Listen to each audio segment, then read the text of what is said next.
Bien-aimé, shalom. Zamba pambola yo aussi libakwa comme bisu na tongo yo na musala na bafer na kata libota na yo. Na ina bisu ete oya zoba te la yo ala la kate animba kate. C'est-à-dire que pendant que nous dormons, pendant que nos parents dorment, Zambe wana azo veillé na bomo ina bisu. Yango bongo yebelo comme que tant que Dieu est vivant, tu ne peux jamais perdre espoir. Tu ne peux jamais perdre espoir parce que Dieu est avec toi.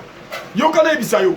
Bato batambolaka na nzambe o bayamba Yesu na bomo ina bango lokola nkolo pe mobikisa bango bazalaki na confiance epai na nzambe yango kajo bato balobi ete mon rédempteur est vivant, mon rédempteur est vivant, il se relèvera les derniers. C'est-à-dire na vie na yo, quel que soit tout ce que tu peux rencontrer, sache-le bien que Dieu est vivant. Yango to memeli o temo tontion na tongo tongo, ne perds jamais courage. Nazo pe son témoignage mo. Nazo de la famille moko na prière famille wana bien aimé famille wana bazo bundisa bitumba na bango uti wapi bitumba na bango uti parce que bana wana papa na bango na famille ba papa bazaba matriarque alors famille papa solo bana ba lobi ete bino bozaba na bisoti boko keni na famille ya mama na bino papa na bino il faut s'occuper na bana na biso bien aimé bitumba e bandi place wana. Mais naïbisi maman oh na bien maman ne perd jamais courage. Yo sambe laka ozamona na nzambe. Yeba ete Yesu kata bomo ina biso tozalaka balongi. Et place toi tona ba maman wana. Le na tongo maman do te ba di papa. En tout cas fruit et bandi.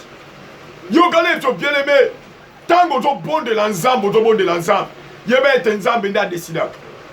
Le lendemain appartient à Dieu. Yango bakuka lo biete. Même si ça tarde, attends là.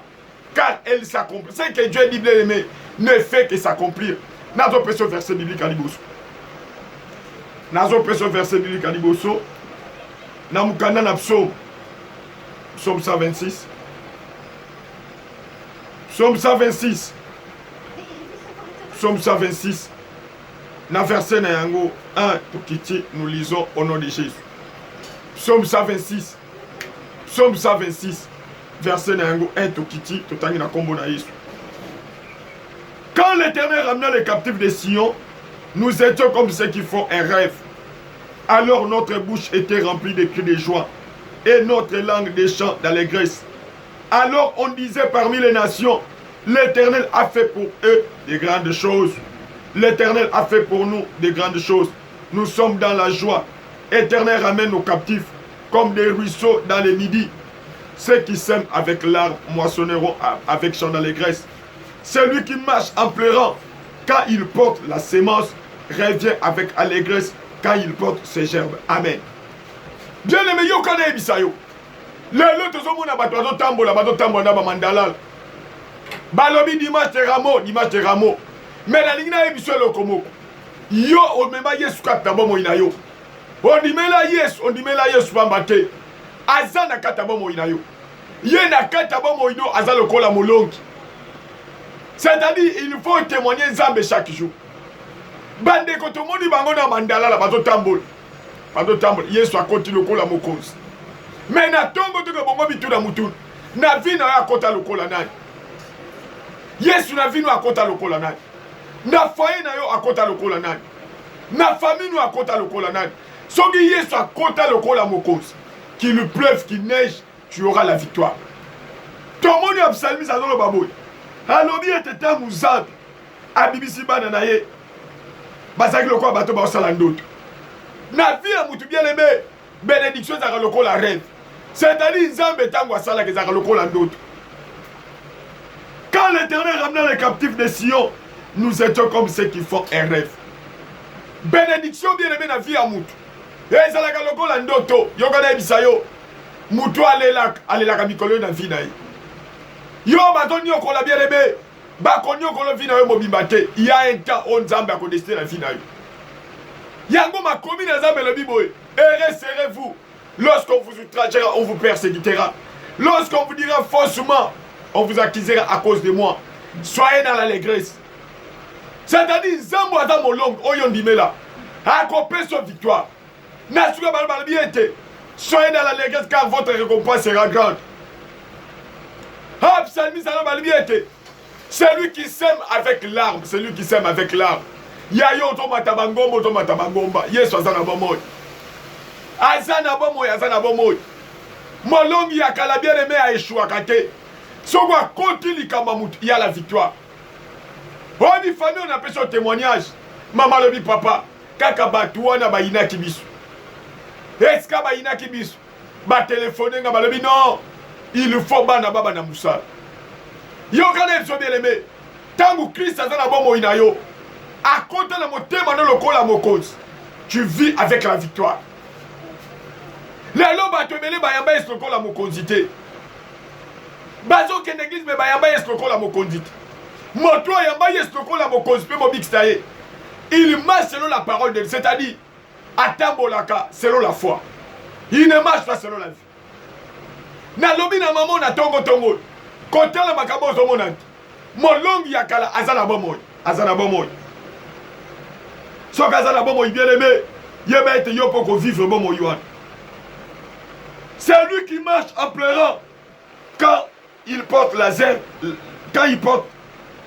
c'est lui qui marche en pleurant quand il porte la sémence, revient avec allégresse quand il porte ses germes.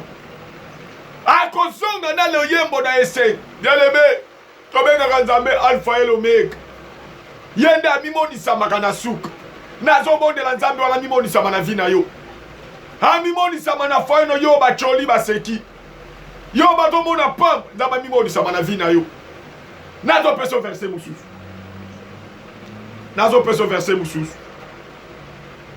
namukana na Jean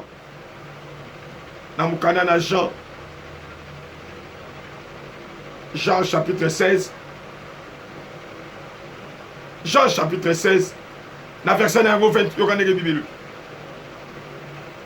Jean 16 20 il a présenté au prêteur en disant ces hommes troublent notre vie. Pardon. Jean chapitre 16. Jean chapitre 16, verset numéro 20. Écoute ce que la Bible dit. En vérité, je vous l'ai dit, vous pleurerez et vous lamenterez. Et le monde se réjouira. Vous serez dans la tristesse, mais votre tristesse s'échangera en joie. La femme, lorsqu'elle affante, éprouve de la tristesse parce que son heure est venue. Mais lorsqu'elle a donné les jours à l'enfant, elle ne se souvient plus de la souffrance à cause de la joie qu'elle a de ce qu'un homme est né dans le monde. Vous donc aussi, vous êtes maintenant dans la tristesse, mais je vous reverrai et votre cœur se réjouira et nul ne vous ravira votre joie. En ces jours-là, vous ne m'interrogerez plus sur rien. En vérité, je vous l'ai dit, ce que vous demanderez au Père, il vous le donnera à mon nom. Jusqu'à présent, vous n'avez rien demandé à mon nom. Demandez et vous recevrez, afin que votre joie soit parfaite. Je vous ai dit ces choses, afin que vous ayez la paix à moi. Vous aurez des tribulations dans le monde, mais prenez courage, j'ai vaincu le monde. Amen. C'est le Seigneur qui parle, c'est le Seigneur qui parle.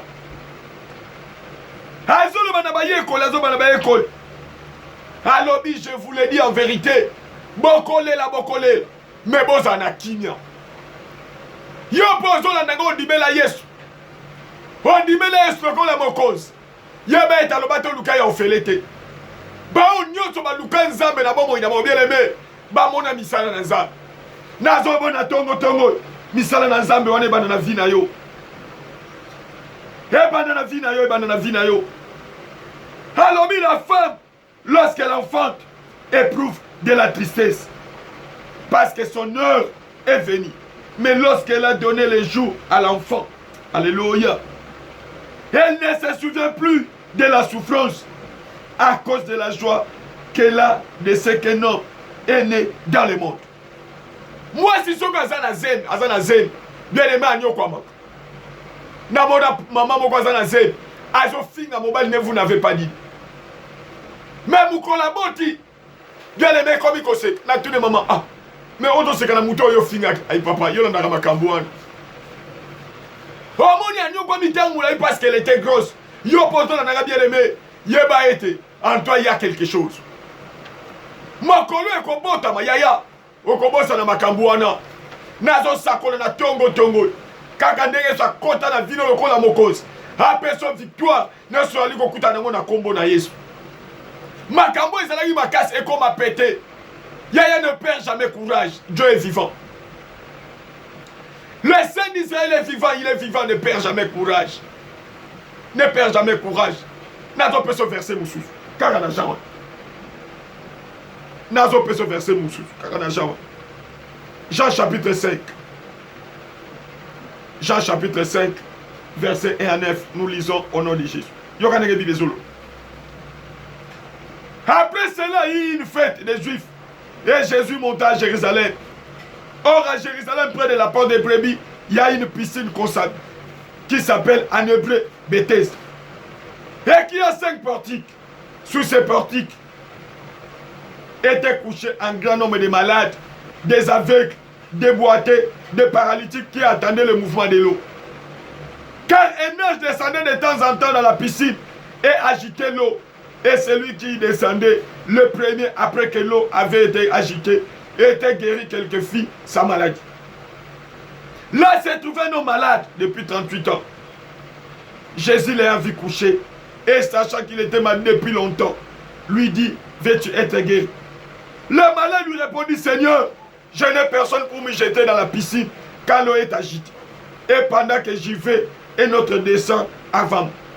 Lève-toi, lui dit Jésus, prends ton lit et marche. Aussitôt cet homme fut guéri. Il prit son lit et marcha. Amen. Balobi na piscine à Bethesda. Moi, j'allais kokita pona ko agiter mai. Mais c'est là que na mutumbo kwa bela depuis 38. C'est-à-dire, agno kwa matamulai. Azana makasite. Ya kokene komibu akadamai. Peut-être ce matin bien aimé. Ozana mutu a soutenir yote. Je te dis, le Saint d'Israël est vivant. Le résistant du 3e jour est vivant. Il est là. Il est là. Natongo na sabi la suna maman mokaza na Afrique du Sud. Maman on a nyo calling papa. Papa moi na zoya te moi na zoya maman zala kinya. Mais ce matin maman on a zoya papa. Nzamba za na bomo. Naza na zema 9 semaines. Na tout 9 semaines ni kolobani. Maman yo bande ekole lozo tungisanga papa. Bakangi. Na ebsegyo no. Tangu tana nzambe koki bakoka nga mutu. Lelo maman on a za na 9 na zema 9 semaines. Azo témoigner na Afrique du Sud na 9 semaines. Ya 9 semaines. Yo pe na tongo. Peto nyoko bitamble lokola muto. Ya piscine à Bethesda. Balobi Yesu azo tune mutu. Jésus l'a vu coucher. Et sachant qu'il était malade depuis longtemps, lui dit, veux-tu être guéri? Yo pe na tongo. Oleli tangle Yesu azo tuna yo. Olingo mona bikam. Azo tuna yo. Olingo bika yo beli tango molai. Le malade lui répondit, Seigneur, je n'ai personne pour me jeter dans la piscine quand l'eau est agitée. Pendant que j'y vais, un autre descend avant moi. Lève-toi, lui dit Jésus, prends ton lit et marche. Aussitôt cet homme fit guérir. Il prit son lit et marche. Yo pena tongo yesu azolo banayo, telema. Joie courage, telema. Enfant dit tangoula li tangoula, joie courage, telema. Misala na zabe bandana yo bali babengana yo parce que zo botak na lobi na tongo zo makasi telema. Le Seigneur est vivant, il est vivant. Odimele yo felete tika misala na nzambe ekokisama na vie na yo na tongo o témoigner lokola muto na kombo na Yesu to bonde libongo. Amen.